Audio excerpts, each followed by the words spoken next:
Um, just as a request, I'm noticing some of the attendees raise their hand. If you could just put in your question in the Q&A section, we'll either take it up towards the end of the session or we will ask you to address it directly to the panelists. Thank you.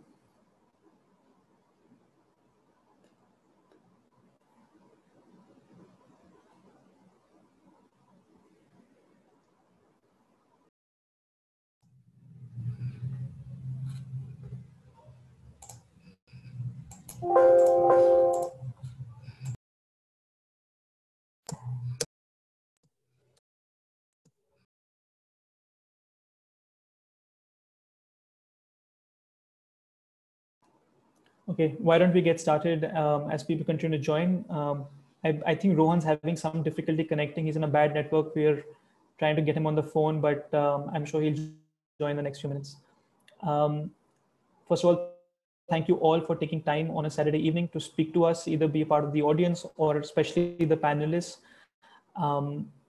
The of our session, webinar series, seeing our social media posts, our previous sessions have all been about introducing leases to you or companies who are listing their transactions on our platform to purchase assets. We thought it'd be interesting, and this is the first time we're doing it, where we have invited 4 investors who have participated in very different ways on the platform at very different times to talk to you about their experience and try to address the common questions and common risks, common pros and cons that comes with participating on GRIP as an option. I'll ask each of these investors to introduce them to you by themselves, and then I'll ask them a few questions and then try to address questions that the broader audience has. Yeah, we have selected these 4 individuals because of the diversity of their experience, both professionally and personally, and believe that the session will add a lot of value to all the attendees here who are considering GRIP as an investment option.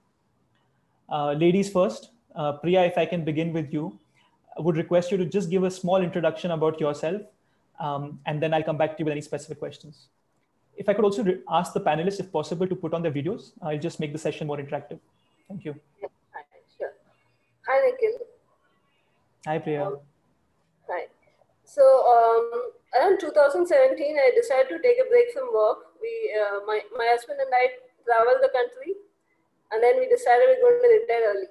And so I've been a professional investor since, and since I'm always constantly looking for opportunities to grow my money, I've also had friends, and then I became a professional financial advisor. So helping other people look for opportunities to make their money work hard for them. So right now I'm a financial advisor and an investor, and that's how I came to know about GRIP, and I was looking for new things. It's been it's one of the really new things that's happening in India, and I've been able to talk about GRIP to also invested with you guys. The journey has been really good so far. Yeah, thank you. While I probably know the answer, but just for everyone's benefit, how many of your clients are now participating in the transaction on GRIP broadly? Yeah, about 4 or 5, and a few more are going to be investing. Got it. Okay, great. No, thank you for associating with GRIP, and good to get someone who's looking at so many options, especially for retail investors. Suggest GRIP as an investment option. So we're happy to have you. Yeah, Raman, if we could move to you for a brief introduction, please. So, hi, good evening, everyone. Priya, I've had the opposite journey. I'm still not retired yet, but I've been a financial advisor. Now I head a family office. It's a family office of Mr. Sanjay Kapoor, and he owns a group called Sona Group. We're basically invest across the board, and GRIP is one of them, obviously. And we invest across asset classes, whether it's private equity, VC, going up to equity investments directly into the equity markets. I have been associated with the financial services industry for now around about 14 years, where I've had very different experiences. I was an equity analyst the earlier part of my career, then went into sales, then started looking after the wealth management division and the family office division of a large firm, and then finally settling down right now into a family office investor role. Okay. By the looks of the background, you also started dabbling in art. That's an interesting think piece. that's my wife's doing, but not mine. I have no eye for the art. Okay. All right. Thank you. I've had the pleasure of knowing Raman both personally and professionally for a very long period of time, and a lot of the advice that he's given has helped us structure the grip the way it is. But we'll get some more insights from Raman about the kind of assets he sees from a family office perspective. Arun, over to you for a brief introduction, please. Thanks, Nikhil. Hello, everyone. My name is Arun. I am a product manager at Tata Consulting Services. And basically for a living, I work on certain emerging technologies, such as autonomous driving.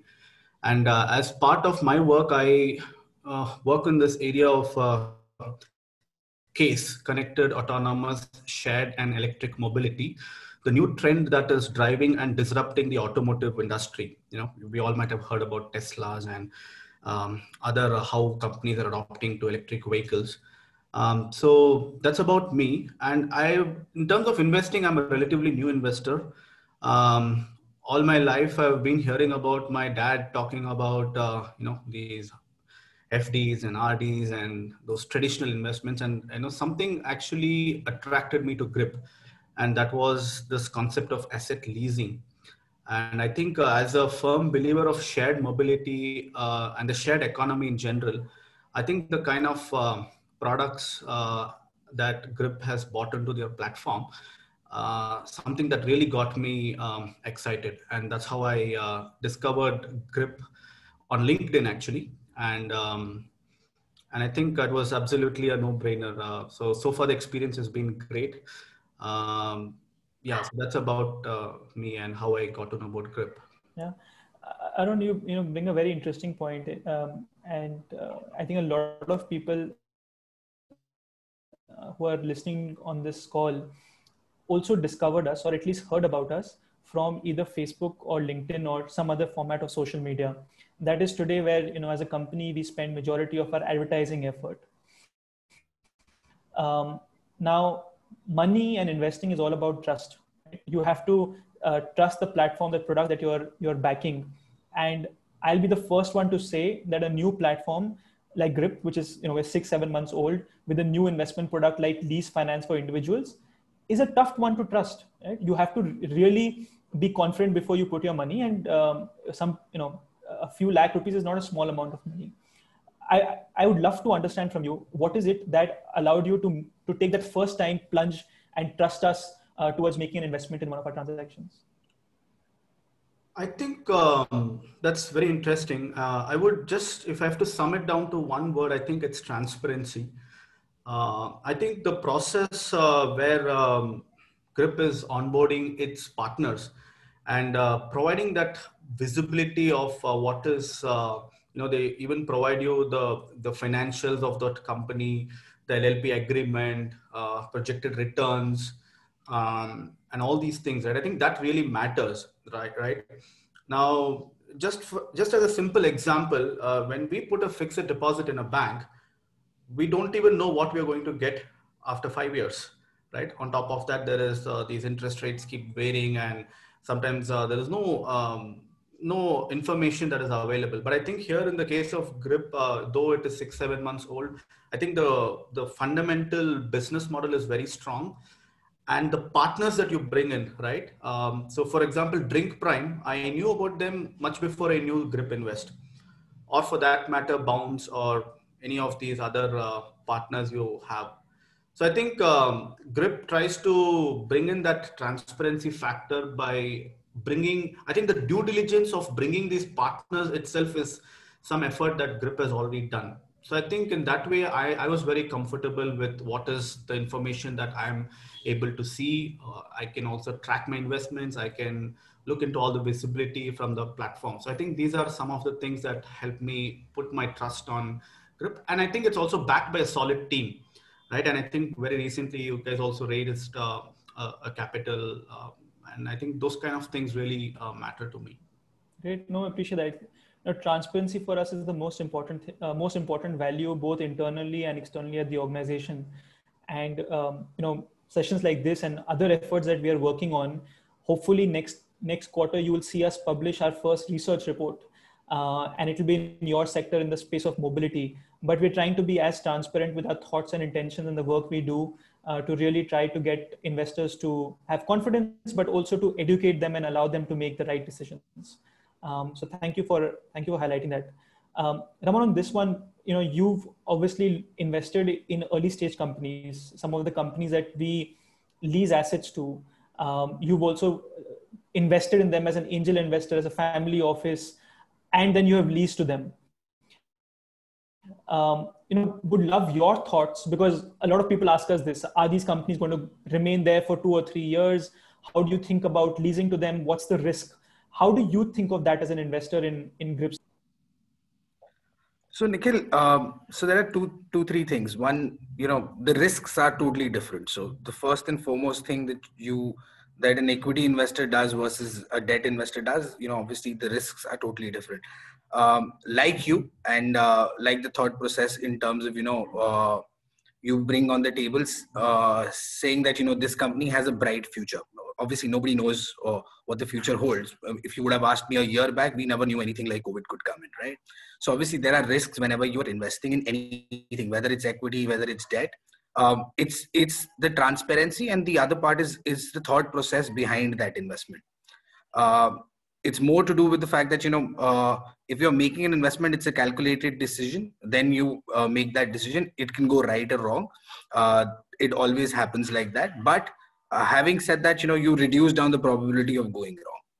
And, when we invest, we diversify our pool so much that, even if 1 or 2 investments go bad, the rest of the portfolio takes care of that. So even if as a retail investor, I personally also always invest in very different things. So if I'm looking at electric mobility as the thing for the new future, I will also invest in something which is air purification, right, on your platform itself. Just giving you an example. I will also look at, something renting furniture to, rent a mojo or something like that.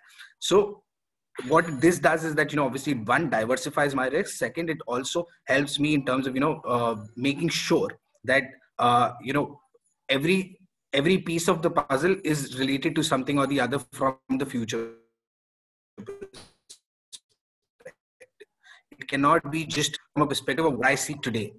I cannot invest in a company knowing what's happening just today and or taking a decision just based on what's happening today. If that would have been the case, I would have never invested in anything in retail in the last 6 months or 8 months. But this is the time you actually back companies with great entrepreneurs, great business models, and obviously tough times. Every business will go through highs and lows in life. The only thing is that the intention of the entrepreneur is to make sure that he makes money for all the stakeholders attached to it.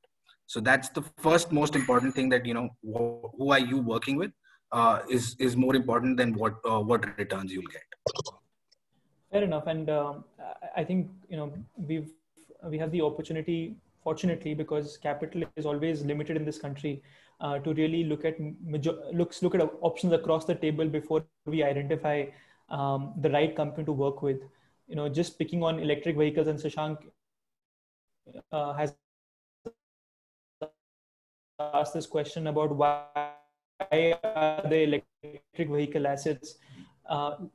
We have looked at probably 10 or 15 companies who are doing the same business in electric vehicles, whether it's battery swapping, last mile delivery. But as Raman mentioned, there are multiple factors that go into selection of the companies. One is we've picked electric vehicles as a theme because it is of the future, right? That's the direction the industry is going in. And if you are to make a bet as an equity or debt investor, that is one of the key criteria to keep in mind. But within that 15 companies, selection of the 1 or 2 companies that we'll work with is definitely comes down to promoter quality, business quality, backing of investors, financial metrics, and the like, right? And then we make that assessment. And Raman, I think you touch upon another theme which is very important to us, which is diversification. Another reason why our minimum ticket size is kept at 20,000, which allows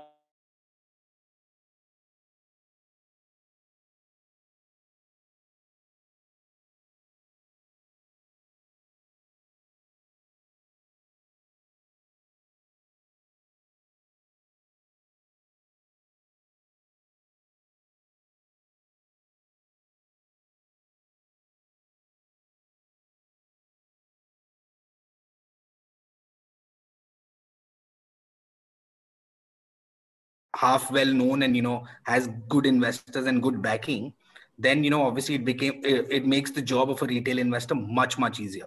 And they're smart enough to diversify. So just to give you an example from your platform, and I was reading a mail that you guys sent, the diversified deal of 4 portfolio companies that you came up with was subscribed in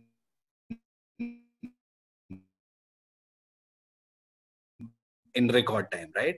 If I'm not wrong. That's right. So that's the power of that. And we'll definitely do more diversified deals for investors. Rohan, I know you had some trouble joining us earlier. Welcome. Great to have you. Maybe you could give us a little bit of your background, and then I have a question for you. Thank you, Nikhil, and apologies for the delay. So I'll give you a brief introduction about myself to the members. So I work as a derivative structurer and trader, and I run a blog called Random Dimes. I cover various alternate investments in the market. I invest in them and then I analyze them and try to create a portfolio out of those investments.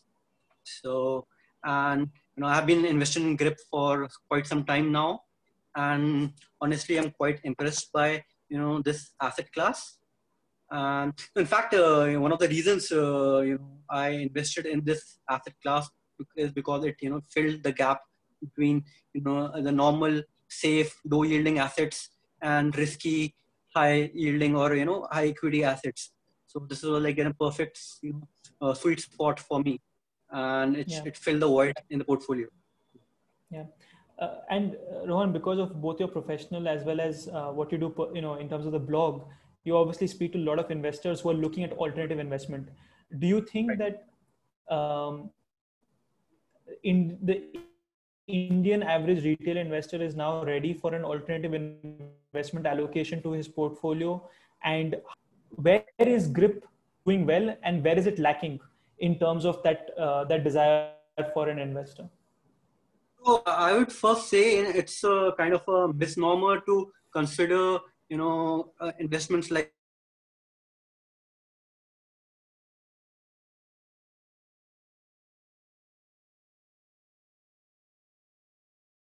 so.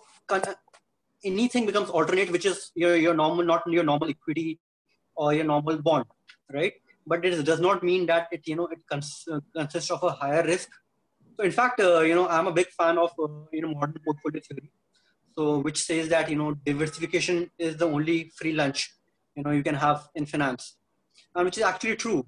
So what I've seen is especially the generation which is just the senior generation, they had a portfolio which was either a real estate or some people had a lot of equity and an FD. So the problem with this portfolio was that it was highly concentrated. Think about a person who earns, let's say, who has a net worth of, let's say, 50 lakhs, and he buys a real estate which is worth 2 crores, right? He takes a lot of leverage. So what does his portfolio look like? This portfolio is like 200% on an asset, right? You have to be really bullish about it. So a lot of people don't realize that they are taking a very concentrated bet on real estate. If the real estate tanks, so they will lose a lot because they're paying EMI on one hand, and on the other hand, the real estate is not making money. The thing is, you can't see the price of real estate on a daily basis, so you think it's not going down, but that's not what happens. In 2008 there was a massive crash in the housing prices. So that's why it is important to not have all your eggs in one basket. So what is the next step? So people say, okay, let's put in some real estate, let's put in some equity, let's put in some.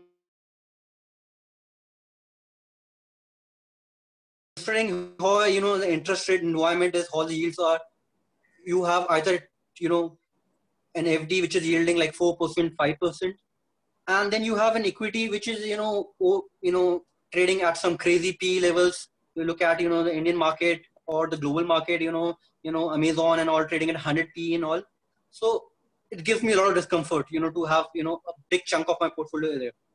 So then comes assets which are not directly linked to the market. If tomorrow Nifty drops by 10%, that will not change the cash flow which is coming from a GRIP invest.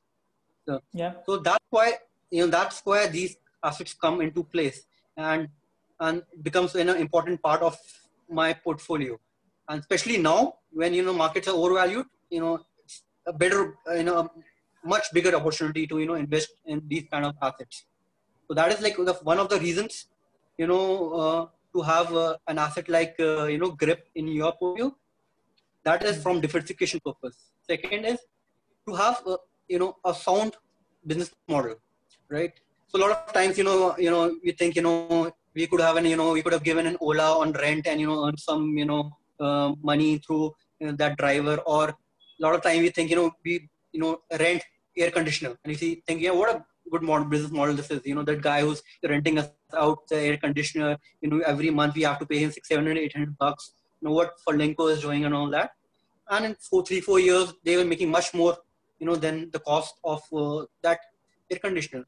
So now if you get an opportunity to do that, I mean, it's, amazing. I mean, you have an asset which is giving you a good yield, which has some value. I mean, it's not like a real estate where you have to, will take you ages to sell those assets, in a condition and a bad economic scenario. So I think from a business perspective, that is, good business model. And third important factor is efficiency. I mean, if you're investing in FD and generating 5% and 30% you're paying tax, so I don't think it's very efficient. So what makes GRIP Invest a better solution is because it is very efficient. You are able to, what yields you're getting, you keep those yields. It's not that you're getting a 30%, 33% out of that. So all these factors, really convinced me to have, amount of my portfolio in GRIP Invest. No, I think, Rohan, that's really well summarized, and all the points that I try to tell investors about why and really the fundamental basis of why we started GRIP. Let me come to you and two questions for you. One is, what do you, and I want to hear, I also want to hear what your investors worry about, right? When you advise them about GRIP or you suggest GRIP investments to them, what is it that they worry about, and how are you able to give them comfort about making this investment option? That's the first question. And the second one is, we report all of our numbers or our returns in terms of IRR, okay, which is a term which is not well known to most investors, right? How do you explain to them that IRR is the right way to measure these returns instead of a CAGR or a yield, and correctly represents the returns that GRIP generates? I would love to hear your perspective on these two things, Priya. So I'll target the second question first. Rohan, can I just come back to you? I just want Priya to answer this one and come back to you for comment. Sure. Yeah. Sure. Okay. Thank you. Sure. So when I present the deal to the investors, I tell them my thought process behind it, and my thought process is usually I shortlist based on I have a checklist based on which I shortlist. I see if the asset is core to the company which is leasing it. So that which significantly reduces the risk of default. And then I see if how long the company has been, what the cash flows are, whether they are profitable. These are a few things based on which I understand the risk of the deal. So it is okay for me to get a return of a percentage or two lower, but I want this to be something I'm really comfortable about. I'm not willing to, I'm not willing to go for the riskier deal for the percentage or two. So my portfolio is a little bit more concentrated. It's not as diversified as a lot of people here spoke about. There are things that I really like about some of the deals, like ChartZone is one of my favorite deals. It's a really, the safety aspects, it checks every single safety aspect of it. The asset is in a very safe location. The company is profitable. They have good cash flows. They're very prudent, this thing. And then it's a technology of the future. So when everything checks, then I don't mind having a concentrated bet.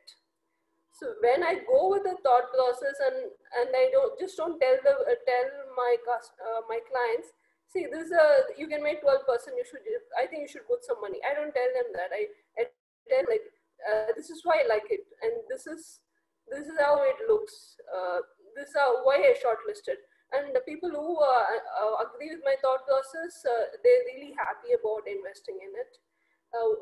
And the other risk that they see is, again, the one you mentioned, that GRIP is a new company with a track record of an 100% repayment of a 6 months old company is, it's not very convincing.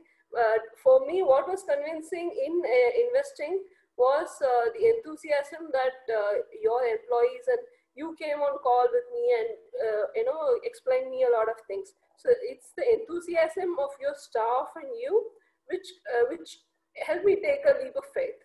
It was a leap of faith. It was not the transparency. All of that comes after I come on board. At the first juncture, it was a leap of faith, and that totally happened because of how enthusiastically you and your staff were ready to answer all my queries, were always available for anything and everything I wanted to know about. So that was the reason for my leap of faith. And obviously my clients went because I recommended it to them. Yeah. As for the IRR question, I don't know. I think IRR is something I use to compare the deals. Like in every asset class has its own uniqueness. So real estate is different. But when you have money and you're looking at different options, apart from asset class diversification, you want to know how much am I making? Right? Like when we look at a vehicle, we see how much mileage. Like what is a good way to look at how much returns are we making in investment? And post-tax IRR is the measure that I use to compare investments across asset classes. Got it. Yeah. So it is simply, even if you give me a different calculation, I will always make it into that to understand it. And when that's what I understand, I tell them this is what you can make, and this is risk involved in it. I mean, in your case, I think the risk is the equity. Like if it's a 3-year deal, you cannot take the. Yeah. So goes to them that these are the risks involved, and this much is what of your debt folio you can put in assets like this. And if you're comfortable, go for this one, or you can split it across 2 or 3 things. So I put them all the facts, and then based on that, they decide how much they want to invest in. Okay. No, thank you for that, and very kind of you to talk about the work we do. I think Medhavi will be incredibly happy listening to you say that, and I'll pass on the message to her. Rohan, you wanted to add something to the second question on IRR.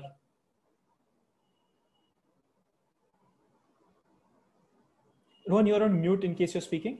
Yeah, sorry. So I'm saying IRR is the actual way of calculating returns.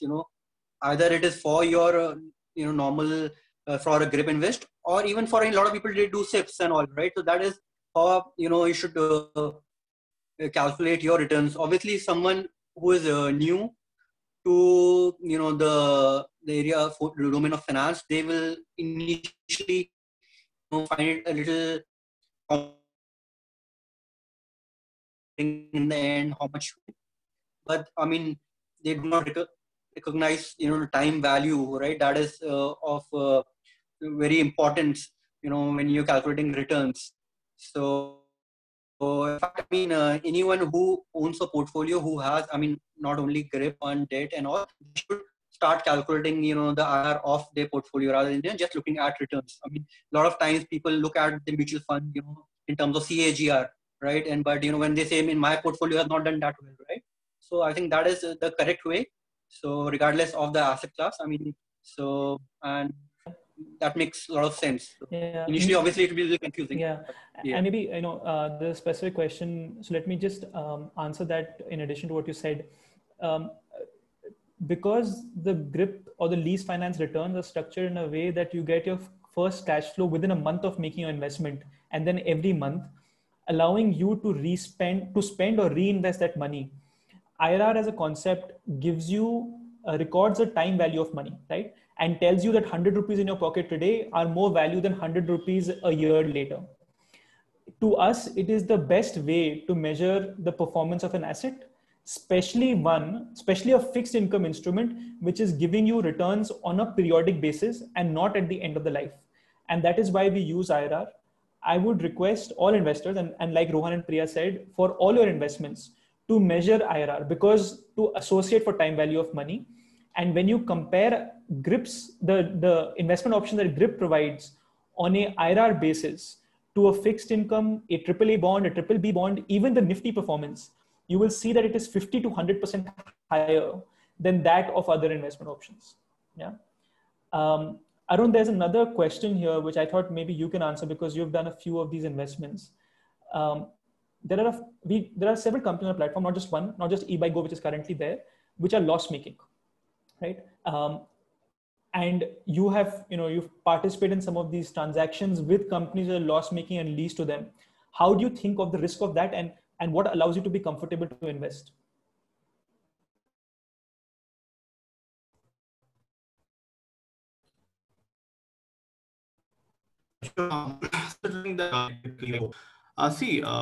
Most of these technologies are emerging, right? And at the face value, it may look like a loss-making company, and yes, they have to cover for certain infrastructure cost, the charging stations, the number of people adopting, and there's also a mind shift that change that requires, right? So I think we shouldn't just look at that loss-making aspect and at this point of time, and we should have a far-fetched vision, right? A simple example is actually behind me. You can see you can see Elon Musk's poster somewhere, right? In 2009 or 10, Tesla was absolutely loss-making, right? And he didn't know he sold paper. Again, he's talking about diversification, right? So he had a choice.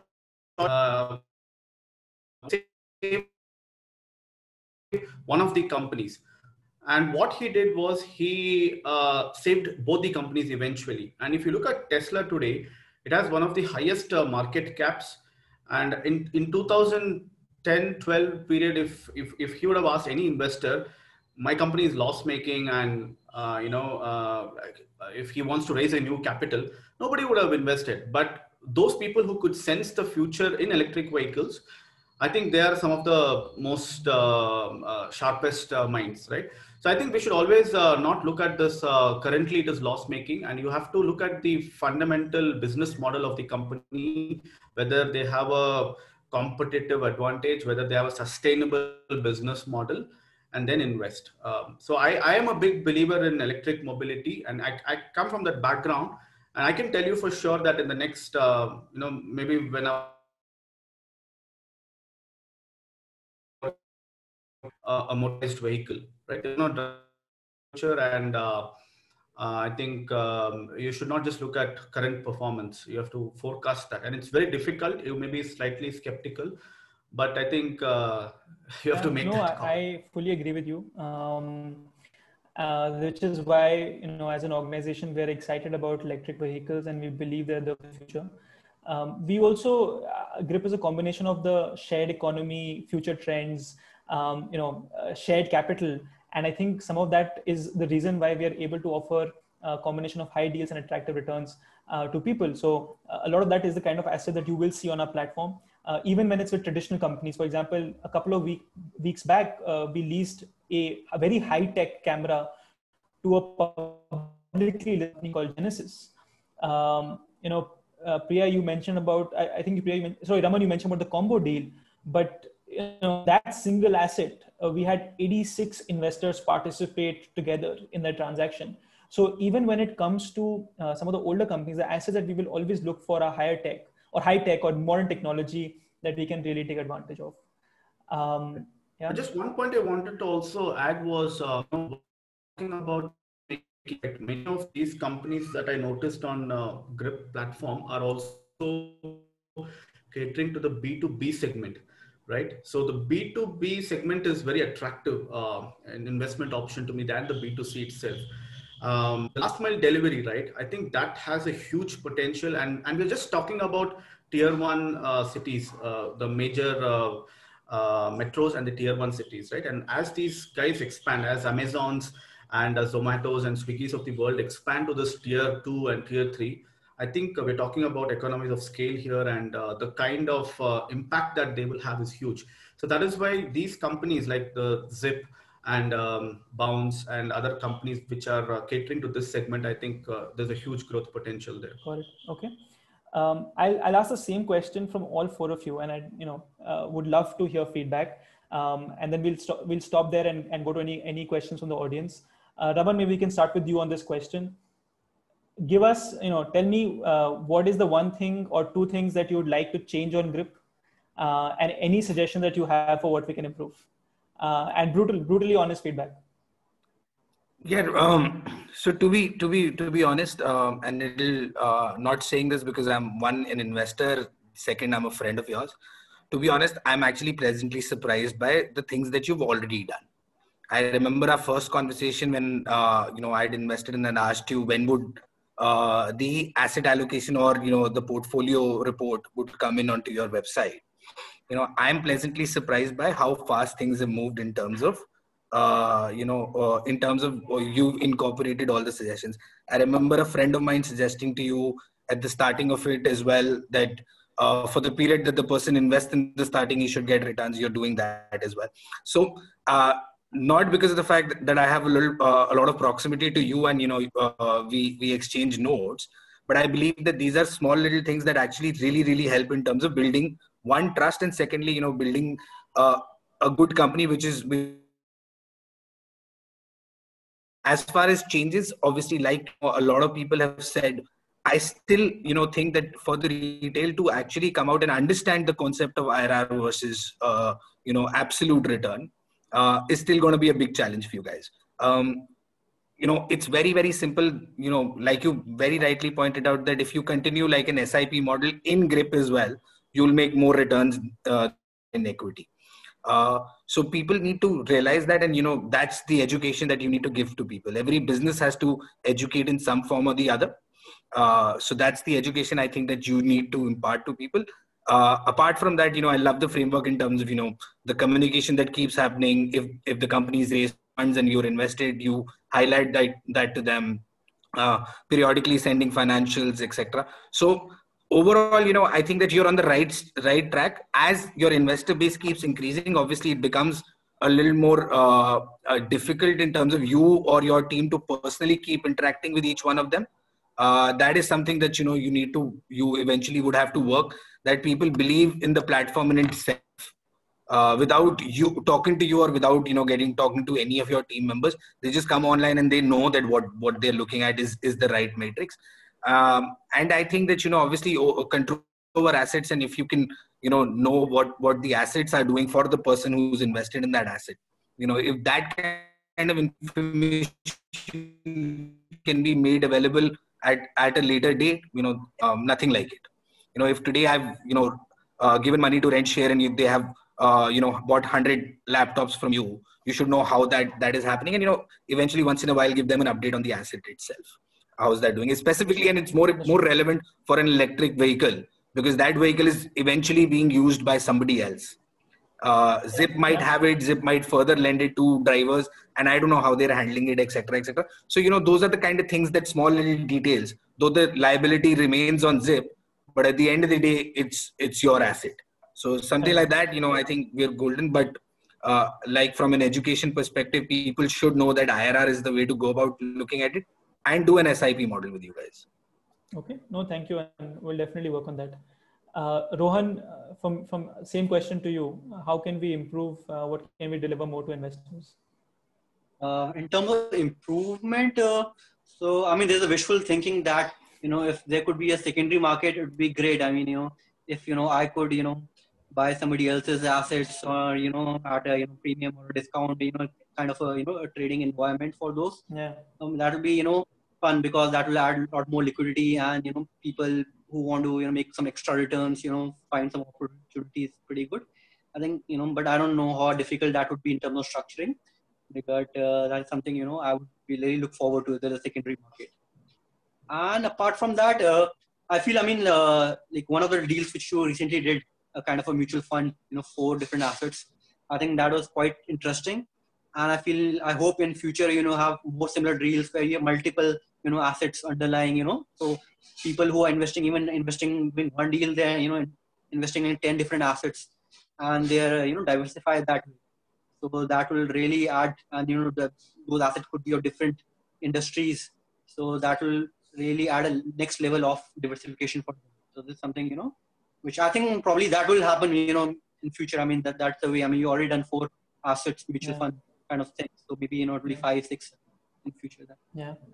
No, definitely. And I think your wish list is also is what I dream about, to create the secondary market, creating liquidity for investors, shorter, Priya mentioned this as well, to give a shorter period of time to allow investors to be able to exit and require cash for whatever that may require. I think that is a key focus for us. Obviously, we're trying to do shorter term deals to 2 years. We're hoping next week or the week after to launch an 18-month deal, which will be our shortest tenure deal. So we're constantly pushing that, but at the same time to facilitate early exit is on the roadmap for us. Yeah. Great. Okay, Priya, over to you.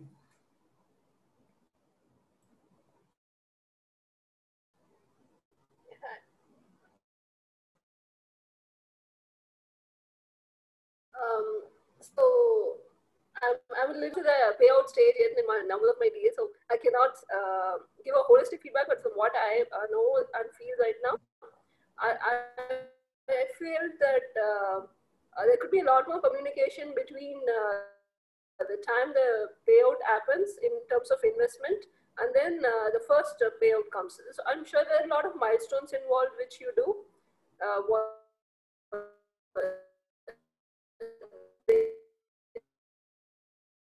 The deal is complete, the assets are acquired, the signature. It's a leap of faith. It's gone from my account. That's the only reality I know. What happens to it until I start getting the returns? It's a month, and once the returns start coming, okay, then 2-3 months, and you feel a little bit more comfortable.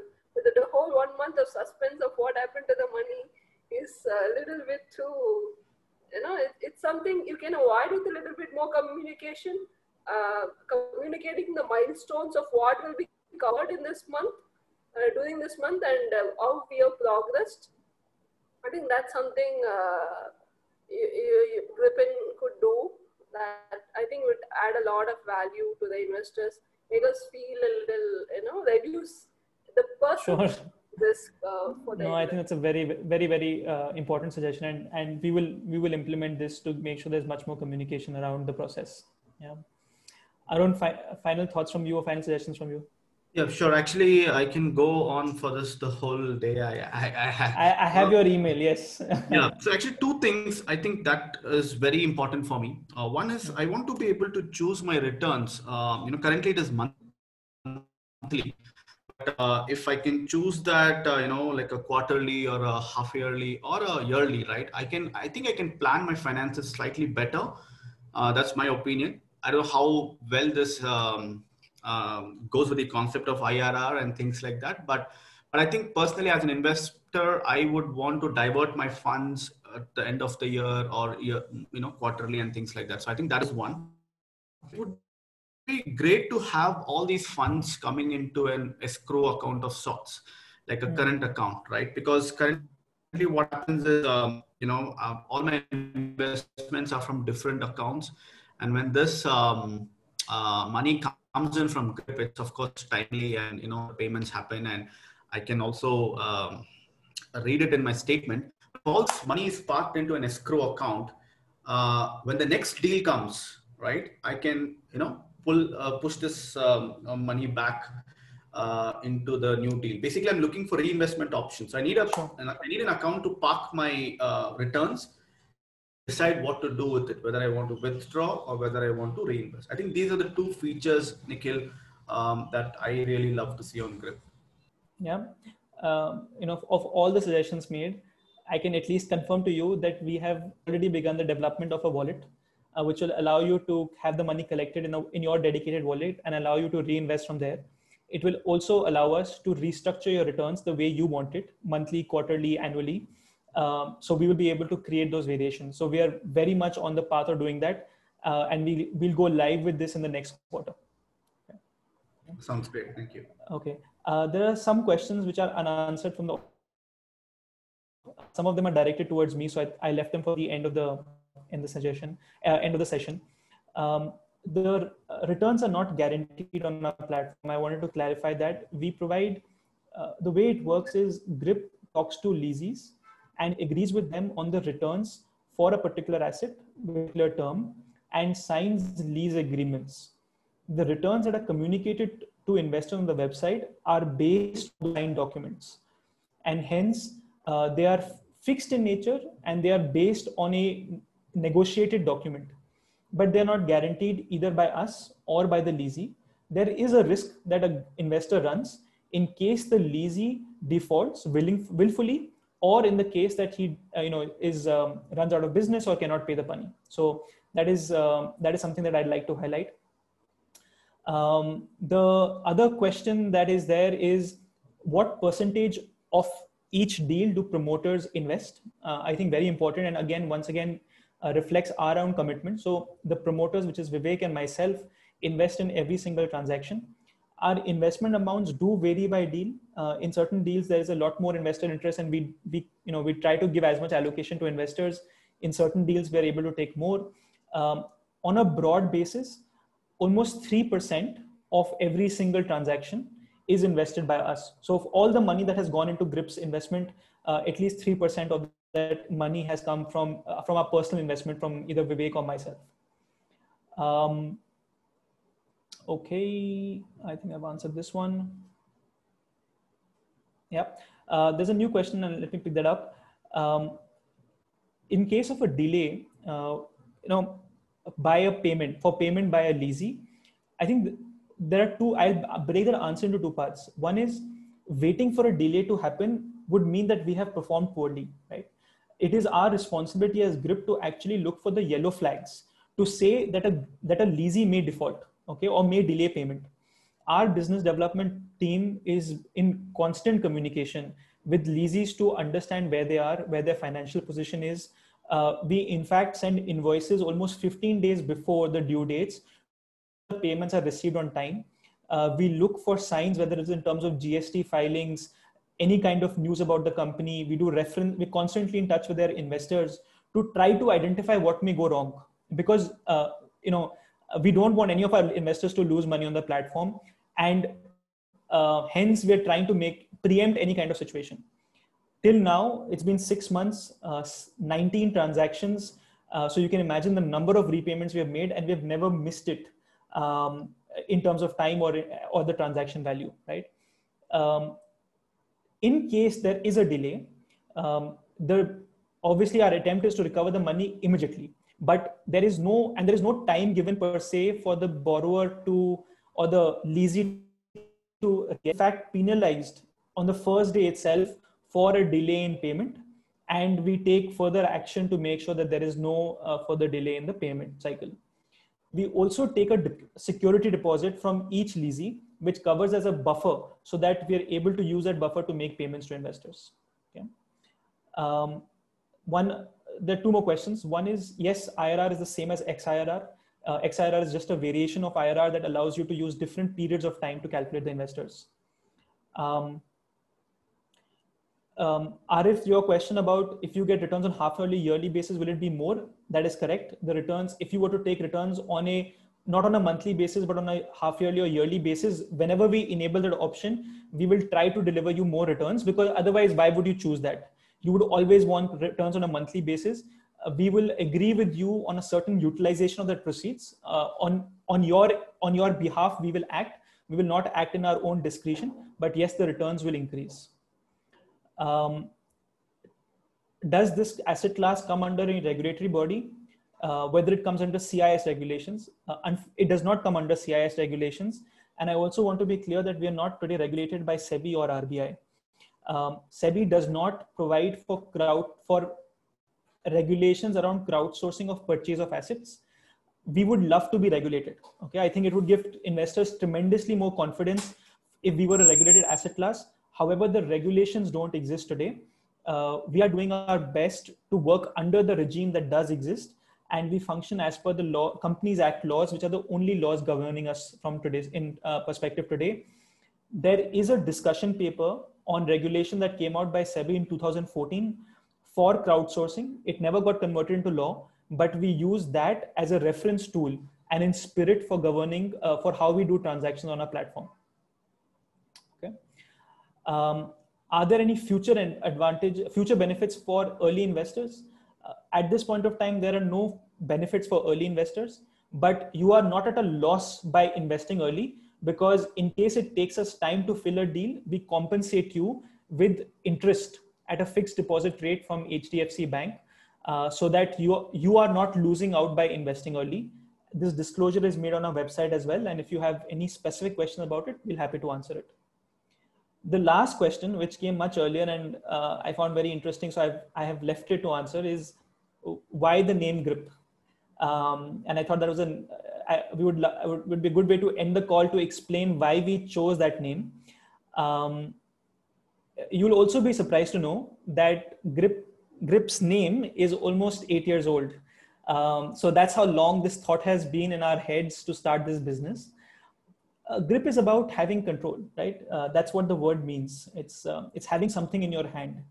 And one of the things that we believe is critical for investors is to have a sense of security, which is some kind of an asset, something to control in their hands that they can go to in the worst case situation. GRIP is about leasing an asset that you as an investor have purchased and leased out. And in the worst case situation, you can recover value from. As a platform, we will always remain true to that value and ensure that any of our investment options are about having a grip on your money. Yeah. That's the questions for today. And that's the session for today.